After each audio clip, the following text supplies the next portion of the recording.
Benvenuto o bentornato nel bosco delle streghe, caro pellegrino dell'ignoto. Oggi parliamo di una strega realmente esistita, una storia vera. Parliamo di Agnes Sampson. Streghe, una parola affascinante che racchiude milioni di storie, misteri e magia. C'è una strega realmente vissuta, sottoposta a processi, torture e al rogo, che ha dato inizio alla famosa caccia alle streghe intorno al 1600. Tutto ebbe inizio con i processi di North Berwick, che avvennero in Scozia, processi che sono passati alla storia come l'inizio della caccia alle streghe in Europa. Apriamo una piccola parentesi: la caccia alle streghe non è iniziata con i processi di North Berwick, è iniziata già nel primo medioevo con l'arrivo della religione cristiana. Alcune streghe vennero uccise in modi misteriosi ed altre semplicemente allontanate dalle comunità, solo che non vennero mai eseguiti dei processi veri e propri nel primo medioevo. Era un modo troppo complesso per gestire questa cultura pagana che non smetteva di esistere. La cultura pagana è appunto una religione profetica, contadina, popolare, legata strettamente alla natura umana, ed è per questo che non è mai stata sradicata del tutto. Ancora oggi si eseguono rituali che sono del tutto pagani.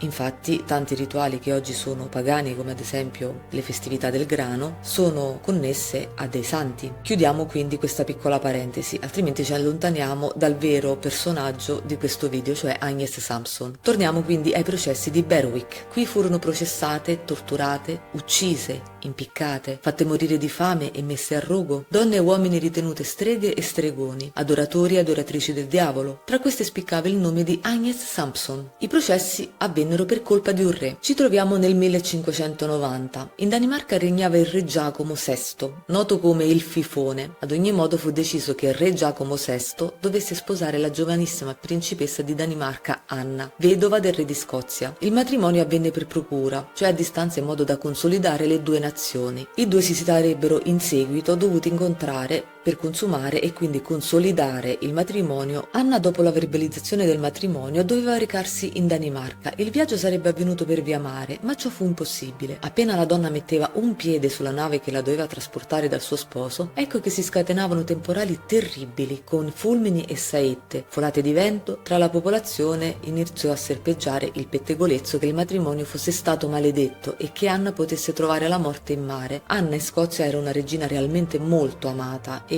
il matrimonio con il re di Danimarca non venne mai visto di buon occhio. A questo punto si cambiò idea e fu il re Giacomo VI che si doveva recare dalla sua sposa, nonostante il re non avesse mai voluto intraprendere il viaggio. Un viaggio che non fu per nulla piacevole e molto pericoloso. Il clima era letteralmente impazzito. Ciò rallentò molto l'arrivo del monarca. Ci vollero mesi e mesi per arrivare finalmente in Scozia. Ormai il matrimonio era stato dichiarato per tutta l'Europa e specialmente tra i nobili dell'epoca un matrimonio maledetto, e si doveva trovare un rimedio. I consiglieri del re gli riferirono che la loro unione era stata ostacolata dalle streghe dell'Est Lothian, che avevano cospirato contro la corona, alterando il clima con il favore di Satana. Mi viene da chiedere come i consiglieri sapessero tutto questo, ma me lo chiedo solo io. All'epoca nessuno si fece tale domanda. Da qui inizia la caccia alle streghe. Ci troviamo in un periodo dove le tradizioni e credenze sulla stregoneria pagana facevano parte del quotidiano e dove la paura del maligno è un timore costante. Le guaritrici, ostetriche e gli stessi medici erano accusati di avere poteri sovrannaturali nonostante facessero del bene. Di giorno si preferiva evitarli e di notte venivano cercati e rispettati.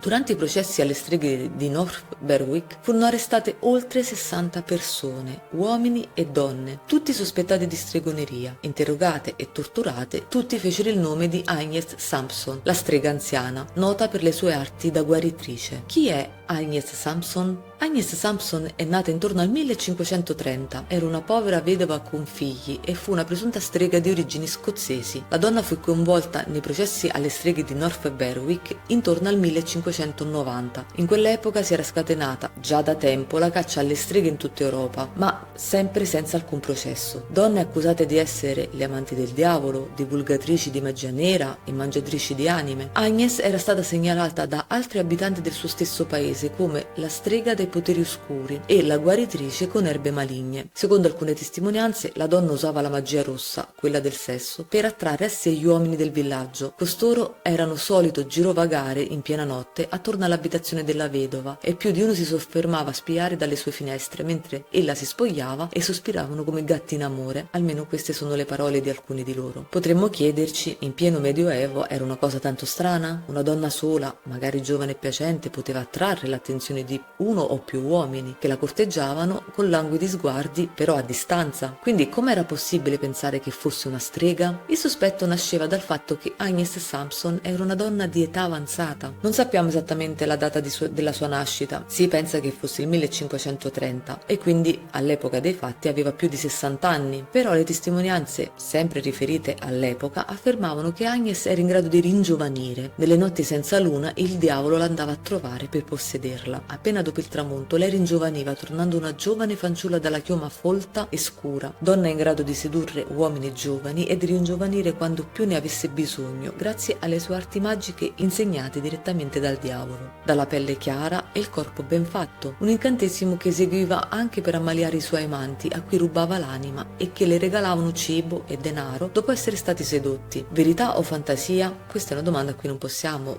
dare una risposta. Tuttavia era una donna comunque molto temuta. Oltre a questo, lei stessa aveva rivelato al suo parroco, durante una confessione, di aver fatto un incantesimo per uccidere una donna che l'aveva calunniata, tale Jane Kennedy. Un incantesimo fatto nel 1589, l'anno prima del processo di Beowulf. In questa confessione, Agnes rivelò di aver seppellito un gatto morto nella sabbia sulle spiagge di Leith, da cui si vedeva partire e arrivare le navi che attraccavano nel porto. Dopo qualche giorno, quando Jane Kennedy si era imbarcata per allontanarsi dal villaggio, si scatenò improvvisamente un temporale e la nave si scontrò con un'altra. Tanti passeggeri che finivano in mare, ma ad annegare fu solo Jane. Alcuni testimoni affermarono di aver visto una mano nera con gli artigli spuntare dalle acque del mare e tirare Jane verso il basso. Caso strano, lei era un'ottima nuotatrice, da bambina almeno, eppure fu l'unica ad annegare in questa circostanza. Agnes Sampson rivelò di aver fatto un incantesimo proprio per farla morire, i poteri magici di Agnes Sampson. La presunta strega era un'ostetrica, assisteva le partorienti durante la gravidanza, durante il travaglio, il parto e postparto. In tanti la definivano una benefattrice poiché non chiedeva compensi in denaro, dato che la popolazione era composta da poveri contadini, ma al massimo delle scorte alimentari o altri accessori. C'è chi pensava che fosse una strega già da quando era una giovanissima fanciulla, poiché aiutava le donne che non erano sposate a partorire e si occupava di far sparire i neonati in modo che non ci fossero domande da parte delle autorità. C'è da dire che, secondo le inchieste dell'epoca, i bambini affidati alle sue cure, da donne che lavoravano come prostitute, morivano dopo poche ore di vita oppure dopo qualche giorno. Agnes Sampson aveva una grande conoscenza delle erbe curative, preparava filtri, intrugli vari o medicine, tutto per curare anche i piccoli malanni. I parti da lei condotti erano indolore, proprio grazie ai filtri magici che faceva assumere alle partorienti. L'accusa. Agnes Sampson venne arrestata a causa di Gillis Duncan. Costei era una servetta che lavorava presso un uomo di nome David Smithson. La donna usciva continuamente di notte, dopo che tutti erano andati a dormire, per tornare poco prima dell'alba. Una notte l'uomo, incuriosito da questo via vai, decise di seguirla, ma perse le sue tracce quando lei si inoltrò all'interno di un bosco, nella parte più scura. Si mise in ascolto e udì voci di donne che ridacchiavano, che recitavano incantesimi e ballavano. Tutto ciò lo spaventò e, temendo di avere in casa una strega, decise di denunciarla. La servetta venne arrestata, posta sotto tortura e in questa occasione fece 60 nomi di uomini e donne che adoravano il diavolo, tra cui c'era quello di Agnes Sampson. Questi 60 testimoni vennero a loro volta interrogati e tutti fecero il nome della strega anziana, colei che aveva cospirato contro il re e aveva adorato il diavolo da quando era poco più che una bambina. Agnes Sampson fu accusata di aver complottato e quasi ucciso re Giacomo, sua moglie, durante il viaggio in mare, di aver partecipato di notte ai sabba con il diavolo, che fu il demonio a istruirla per farle incantesimi e a gettare un gatto morto in mare per creare una grande tempesta e uccidere sia il re che sua moglie. A interrogarla fu lo stesso re Giacomo. Dopo che la donna venne immobilizzata con le catene, imbavagliata, tutto ciò avrebbe impedito alla strega di fare degli incantesimi contro il sovrano. Le torture.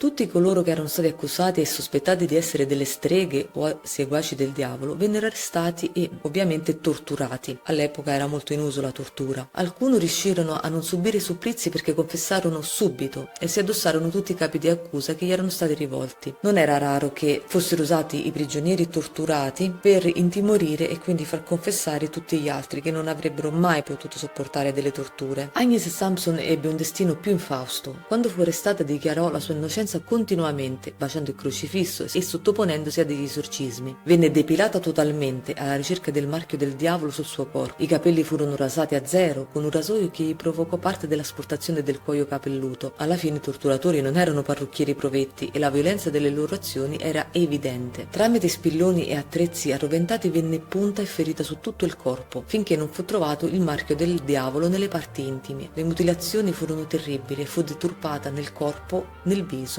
e anche nell'anima. In seguito al ritrovamento del marchio del diavolo venne torturata ancora perché confessasse ogni peccato, incantesimo, magia, malocchio, iattura e tutti i capi di accusa che gli vennero rivolti. Tra questi c'era anche Agnes Sampson. Fu processata e condannata a morte. La sua esecuzione avvenne il 28 gennaio del 1591 e fu una doppia esecuzione. Le legarono le braccia e alcuni spettatori dissero di aver udito un rumore di ossa che si spezzavano mentre il boio stringeva la corda attorno ai polsi per immobilizzare la donna. Fu poi impiccata ad un albero. Dato che durante la galera e le torture era molto dimagrita, impiegò diversi minuti prima che la morte sopraggiungesse, scalciando in aria. Subito dopo fu messa a rogo e bruciata alla presenza di re Giacomo VI, che non volle assistere all'impiccagione per timore di una maledizione. Si narra che il fantasma di Agnes Sampson vaghi ancora nel palazzo di Holyrood House, nuda e calva, e che spesso sosti sotto l'albero che le ha tolto la vita, osservando il ramo da cui pendeva il suo corpo. Re Giacomo VI si impegnò e studiò i problemi della stregoneria, temendo per lui e il suo paese. Pubblicò i risultati delle sue ricerche in un libro, tale Demonology, nel 1597. Paradossalmente, colui che cacciava le streghe, maghi, stregoni, diavoli e demoni, divenne uno dei principali seguaci del Re delle Tenebre. Possiamo concludere che l'unico adoratore del diavolo fosse colui che cacciava gli altri seguaci, Re Giacomo. Concludiamo dicendo che Agnes Sampson era una strega, conosceva le erbe, gli incantesimi, conosceva la cultura pagana, era una cattolica ma non una seguace del cristianesimo. In realtà era una donna che oggi possiamo chiamare una Wicca perché rispettava i cicli stagionali, i sabba, ed è questa la sua condanna. Terminiamo qui il video di oggi su questo affascinante personaggio della stregoneria pagana, che per molti versi è oscura e per altri quasi incomprensibile. Diteci cosa ne pensate con un commento, oppure se volete approfondire il discorso su Agnes Sampson. Lascia un like se il video ti è piaciuto e iscriviti al canale per rimanere aggiornato. Un saluto dal Bosco delle Streghe.